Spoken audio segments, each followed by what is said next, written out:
Live from our studios in Lincoln, your news leader. 10/11 News at 10 starts now. Coming together, the town of Weeping Water bands together to help those in Texas affected by Harvey.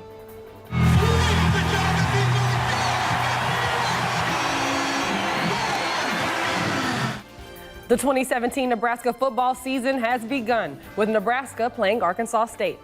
It's our top story on 10/11 News at 10. Good evening. I'm Brandi B. Harris. The Nebraska football game is still going on. Let's turn it over to 10/11's TJ Eck for an update. Ever since Nebraska lost to Tennessee in the Music City Bowl last season, Nebraska fans have been looking forward to tonight as the Big Red opened the 2017 season by hosting Arkansas State. Now, this game is still underway. The fourth quarter is just getting started. We cannot bring you highlights of this game until it has concluded, but once the game is over, we will bring you highlights of this one as soon as possible. It's been a back and forth game so far between Nebraska and Arkansas State. Nebraska's defense has struggled at times, but Nebraska's offense has looked pretty good. As you see, Trey Bryant has had a huge game on the ground for the Huskers. He's really taken over at the lead I-back role. 164 yards rushing tonight. Nebraska took a 1-point lead into halftime. Currently leads 34-26 in the fourth quarter. Again, we cannot show you highlights until after the game ends, but once it does, we will bring those highlights to you as soon as possible. But for now, Brandi, we'll send it back to you. All right, thank you, TJ. The weather has been perfect for kicking off the beginning of football season, so let's head outside for a look at Lincoln's sky view. Now, how long will these great conditions last? Here's Bill with a first look at your forecast. Well, Brandi, we'll be looking at some warmer temperatures heading our way for your Sunday. Out there right now, though, it's absolutely beautiful. Temperatures cooling back off into the 60s and 70s, including 73 right now here in the capital city. Still dealing with clear skies. There's not a whole lot showing up on satellite and radar, and that's going to continue to be the case as we work our way through the overnight period. Maybe some patchy fog early tomorrow morning across the eastern part of the state. As we get into Sunday afternoon, more sunshine expected. Will be a rather hot day, though, hotter than we've seen in some time. That Lincoln Planner temperatures getting into the lower 90s by tomorrow afternoon with lots of sunshine. We see temperatures across the state, mostly in the lower 90s across the east, but mid to upper 90s and even triple digits will be possible out west tomorrow, Brandi. All the forecast details coming up in just a few. It's a big day for the Huskers, an even bigger day for the fans as the Big Red kick off the 2017 football season. 10/11's Joanna Boris joins us now with more on the festivities. Joanna, how was your first game? Brandi, looking around, it's quite the spectacle. Everywhere you look, a sea of red. People chanting and cheering, just enjoying the atmosphere. But it's not just inside where people are enjoying themselves. There are people also outside the stadium who are also just enjoying being around Husker fans. Catherine Katz and her son are sitting on the sidewalk outside of the stadium. She tells me her husband and 5-year-old son are inside watching the game. The family takes turns getting 2 tickets to the game at a time. The night is special because for her 5-year-old son, it's his very first game, but also because he was named after a very special player.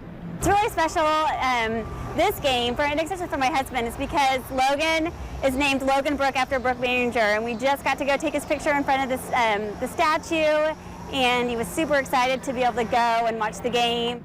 Katz tells me that even though she isn't watching the game, she still enjoys being in the environment and celebrating with the rest of the Husker fans. The fans have been going wild all night, and you can just feel the atmosphere. Everyone's just happy, enjoying themselves, and my cheeks are hurting. I've just been smiling so hard. Reporting at Memorial Stadium, Joanna Boris, 10/11 News. A woman from Weeping Water is gearing up to head to Houston. Her mom lives in Houston, and she says that her neighborhood has lost a lot after being evacuated from the waist-deep waters. Jamie Kappen then posted on Facebook that she was heading to Texas and bringing some supplies. She says the response she got back was amazing. People all throughout the community volunteered any items they didn't need, and others started bringing in water and cans of food to her home. While she's down there, she says her mom is her focus, but the donations will be going all over the community. It's certainly not just for my family. We want to help as many people while we're there as we can. I know my mom has some younger kids that were renting the house next door with their parents, and they didn't have any insurance at all. They didn't have any renter's insurance, and they lost everything. So far, she's collected water, a lot of food, some toiletries, books, and other school supplies for children. And a Boy Scout troop in town went door to door looking for other donations. Jamie says she's expecting more donations during the week. She leaves for Houston on Wednesday with her daughter and a friend.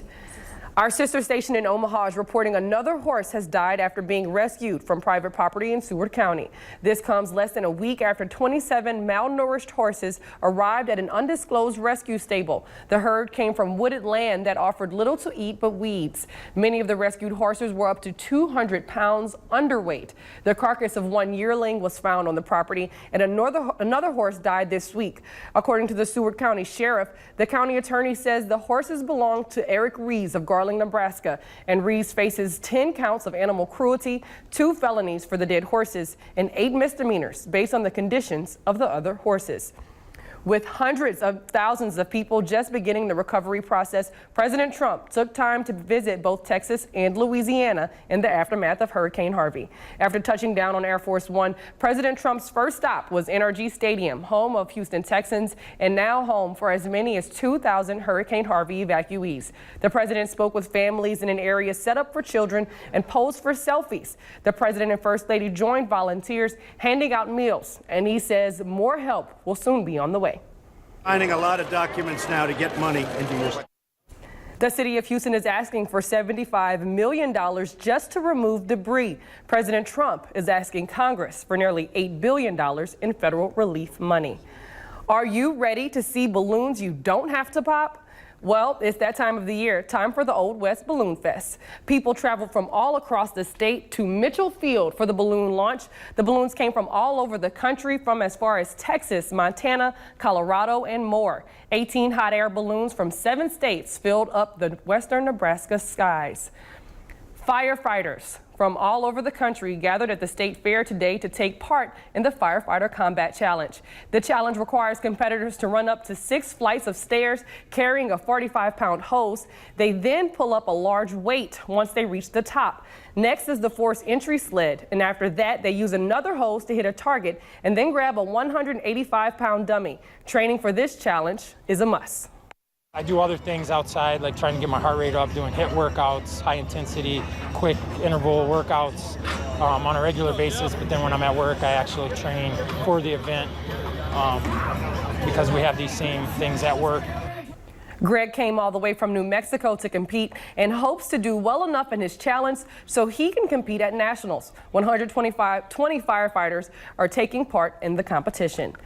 When you go to the fair, you probably expect to have a lot of fun, but without volunteers, your experience may not be nearly as exciting.